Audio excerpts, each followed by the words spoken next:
जय श्री राम। नमस्कार, अभिनंदन, स्वागत। प्रिय दर्शकों, मासिक राशिफल अध्ययन के इस कार्यक्रम में आपका स्वागत है। वृश्चिक राशि वाले जातकों के लिए किस प्रकार रहने वाला है सितंबर 2025, इसका विश्लेषण करेंगे। प्रिय दर्शकों, ये पूरा विश्लेषण चंद्र कुंडली पर आधारित रहने वाला है।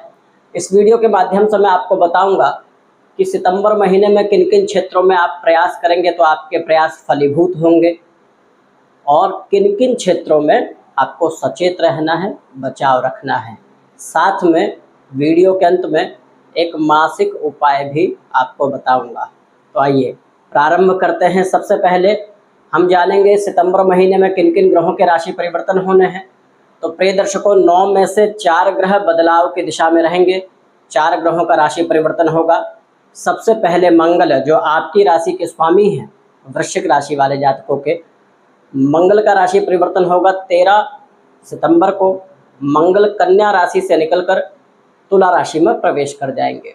इसके बाद 15 सितंबर को बुध का राशि परिवर्तन होगा। बुध सिंह राशि से निकलकर अपनी स्वयं की राशि, जिसमें उच्च के हो जाते हैं, अर्थात कन्या राशि में इनका परिवर्तन हो जाएगा। 15 ही सितंबर को एक और राशि परिवर्तन होगा शुक्र का। शुक्र कर्क राशि से निकलकर आपके कर्म भाव में, अर्थात सिंह राशि में दशम भाव में चले जाएंगे 15 सितंबर को। 17 सितंबर को इस माह का अंतिम राशि परिवर्तन होगा। क्या? सूर्य वृश्चिक राशि से दशमेश, अर्थात कर्माधिपति, कर्मेश, आरोग्य के देवता और ग्रहों के राजा, इनका परिवर्तन 17 सितंबर को होना है। अपनी मूल त्रिकोण राशि अर्थात सिंह राशि से निकलकर आपके लाभ भाव से संपर्क संबंध बना लेंगे। एकादश भाव से कन्या राशि में विराजित हो जाएंगे 17 सितंबर को। आइए जानते हैं इन सब परिवर्तनों के आधार पर क्या क्या आपके जीवन में परिवर्तन होगा। ये जीवन परिवर्तनशील है। एक एक मिनट, एक एक सेकंड कुछ ऐसे परिवर्तन होते हैं जो हमको आभास नहीं होते, परंतु परिवर्तन तो एक हिस्सा है जीवन का। प्रिय दर्शकों, सबसे पहले चर्चा करेंगे आपके स्वास्थ्य की। स्वास्थ्य ठीक रहने वाला है। वृश्चिक राशि जल तत्व राशि होती है। वृश्चिक राशि वाले जातकों को वैसे भी कफ संबंधित समस्याएं रह सकती हैं, उनका ध्यान देना है। विशेष रूप से 13 सितंबर से जब मंगल का राशि परिवर्तन होगा, आपकी राशि से द्वादश भाव में 12वें भाव से जब मंगल संबंध बनाएंगे, एक तो अपने से 12वें चले गए, ऊपर से हानि के भाव में मंगल गए, तो यहाँ अपने स्वास्थ्य का ध्यान रखना है। रोग प्रतिरोधक क्षमता प्रभावित हो सकती है। कफ जनित समस्याएं आपको घेर सकती हैं। पेट से संबंधित विकार भी रह सकता है। अपने खाने पीने का ध्यान दें। पाचन क्रिया स्वस्थ रहे, इसके लिए ज़्यादा से ज़्यादा जल पीना, योग, ध्यान इत्यादि करने की आपको आवश्यकता है। प्रिय दर्शकों, अब चर्चा करते हैं आपके करियर के विषय में, व्यापार के विषय में कैसा रहने वाला है यह महीना। इस महीने में सूर्य 16 तारीख तक अपनी सबसे बलवान स्थिति में हैं। ये जान लीजिए कि अपने करियर में मान, प्रतिष्ठा, उन्नति के पूरे अवसर सूर्य आपको देंगे। इस समय आप जितनी मेहनत करेंगे, जितना प्रयास करेंगे, उतना फल आपको मिलेगा।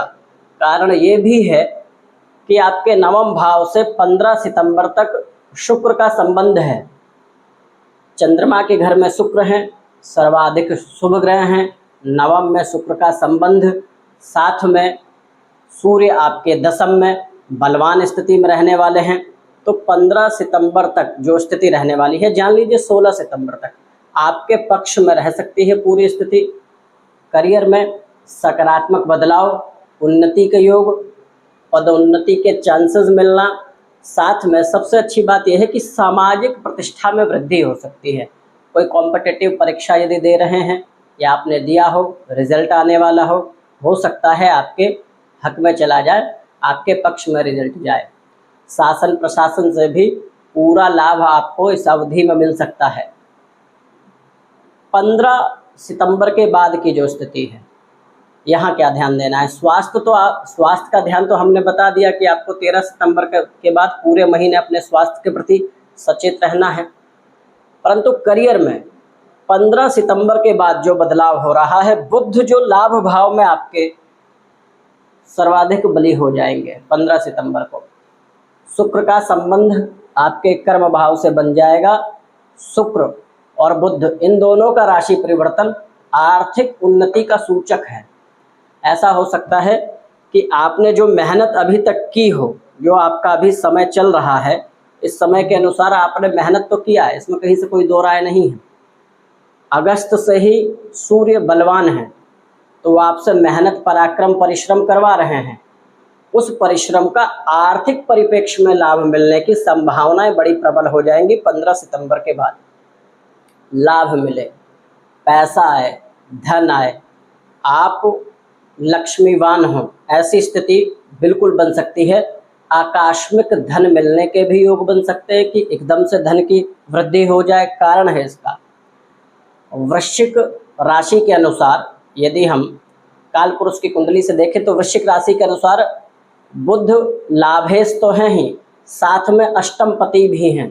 जब अष्टम पति एकादश में बलवान होंगे अपने घर में, तो 8वां भाव आकस्मिक घटनाओं का भाव होता है। और अष्टम पति जब बलवान होते हैं, अच्छी स्थिति में हो, एकादश में हो या फिर अपने घर में हो, जिस प्रकार अपने घर में बुध रहेंगे 15 सितंबर के बाद, तो आकस्मिक धन प्राप्त करने का मौका दे सकते हैं। ऐसे योग क्रिएट हो सकते हैं, बन सकते हैं कि धन की वृद्धि आवे। कहीं ना कहीं से ऐसे चांसेस बन जावे कि आपकी आर्थिक उन्नति हो। देखिए, होता क्या है कि जब ग्रह योग आपके पक्ष में रहते हैं तो हमको इन सब क्षेत्रों में प्रयास करना चाहिए। बिना कुछ करे तो कुछ मिलता नहीं है व्यक्ति को, लेकिन ज्योतिष यही अनुभव कराता है जातक को कि किस समय आपकी स्थिति किन किन क्षेत्रों में बलवान है, और वहां आप प्रयास करेंगे तो आपको फल तात्कालिक मिल जाएगा। प्रयास तो सबको ही करता है, परंतु किसी किसी के प्रयास समय से पूरे हो जाते हैं और किसी किसी के प्रयास करने के बाद भी, समय बीतने के बाद पूरे होते हैं। प्रयास तो पूर्ण होंगे ही, परंतु आपको चेष्टा करनी है, मेहनत बहुत ज़्यादा करनी है। आर्थिक रूप से योजनाएं जो आप बना रहे हैं पहले से, उन योजनाओं को धरातल पर क्रियान्वित करने की आवश्यकता है। मतलब जमीन पर अपनी प्लानिंग को उतारना चाहिए आपको। आर्थिक वृद्धि के योग हैं, इन्वेस्टमेंट से आपको लाभ मिलने की संभावनाएं हैं। प्रिय दर्शकों, कर्म क्षेत्र में सूर्य का भी जब बदलाव होगा 17 सितंबर को, तो सूर्य अपने से लाभ भाव में, अपने से एक भाव आगे जाएंगे और लाभ भाव से सूर्य संबंध बनाएंगे कन्या राशि में। बुध उच्च के बुध के साथ संधि में रहेंगे, ये भी आपके कार्य के लिए अच्छा है। लाभ भाव में जब आपके कर्माधिपति ग्रह जाएंगे सूर्य, तो ये आपकी पदोन्नति के चांसेस हैं, प्रमोशन मिल जाए।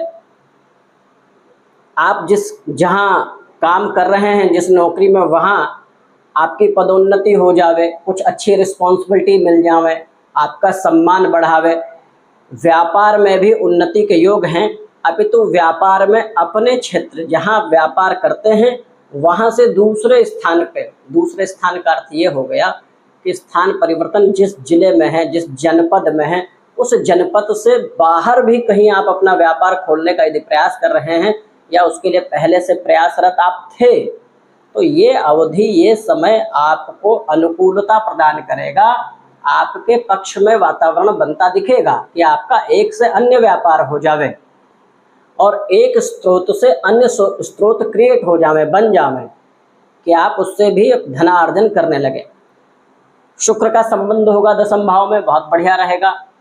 व्यापार में आपकी चतुराई, मानसिक परिपक्वता, कार्य में आपकी बौद्धिक परिपक्वता झलकेगी और वो आपके लिए श्रेष्ठकारी होगा। यहाँ एक चीज़ का ध्यान देना है प्रिय दर्शकों, हो सकता है इस महीने आपकी भागदौड़ ज़्यादा हो, यात्राएं ज़्यादा हों।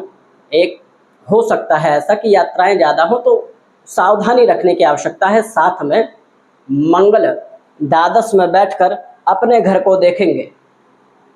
मंगल जब अपने घर को देखेंगे, मेष राशि को, द्वादश भाव में बैठकर, तो ये शत्रुहंता योग बनाता है। अर्थात कोर्ट कचहरी से संबंधित कोई समस्या यदि चली आ रही हो पहले से, इस अवधि में आपके पक्ष में स्थिति आ सकती है। साथ में यदि कोई ऋण है, कोई कर्जा है, उसको भरने या उसको देने के लिए बड़ी सरलता और सुगमता हो सकती है। साथ में यदि कहीं से धन आप लेना चाहते हो, प्रयास कर रहे हो, तो उनके पक्ष, उस पक्ष में भी आपकी स्थिति बलवान हो जाएगी कि कहीं से आप प्रयास कर रहे हो धन लेने का और वो योग आपके पक्ष में बन जाए, वो धन आपको आ जाए। बचाव रखना है अपने प्रेम संबंध में। जो प्रेमी प्रेमिका युगल हैं उनके प्रेम संबंध में असमंजस की स्थिति आ सकती है। कारण यह है कि पंचम में शनि वक्रावस्था में है और पंचमेश देवगुरु बृहस्पति अष्टम में है। तो यहाँ आपसी संवाद को बनाए रखने की आवश्यकता है। आपसी मतभेद हो सकते हैं, ये जान लीजिए कि किसी तीसरे व्यक्ति के द्वारा कुछ ऐसी भ्रामक स्थितियां ना उत्पन्न हो। अपने स्वविवेक से काम करें। प्रेम संबंध में संयम और समझदारी की आवश्यकता है। हो सकता है आपसी संवाद या आपसी सहयोग में कमी आए, तो उसको बनाए रखने की आवश्यकता है, संवाद करने की आवश्यकता है। यात्रा निश्चित होंगी, यात्राओं से सावधानी रखनी है, लेकिन यात्रा से लाभ भी मिलने की संभावनाएं हैं। स्थिति आपके अनुकूल है प्रिय दर्शकों, स्थिति आपके अनुकूल है। बस ये है कि आपके राशिपति जब द्वादश जाएंगे तो थकाव भरा ये महीना हो सकता है। लो फील हो, थकावट हो, एनर्जी की कमी महसूस हो, वीकनेस हो, इन सब चीज़ों से बचने की आवश्यकता आपको है। करना क्या चाहिए, उपाय जान लीजिए प्रिय दर्शकों। मूंग की दाल का आप दान करें।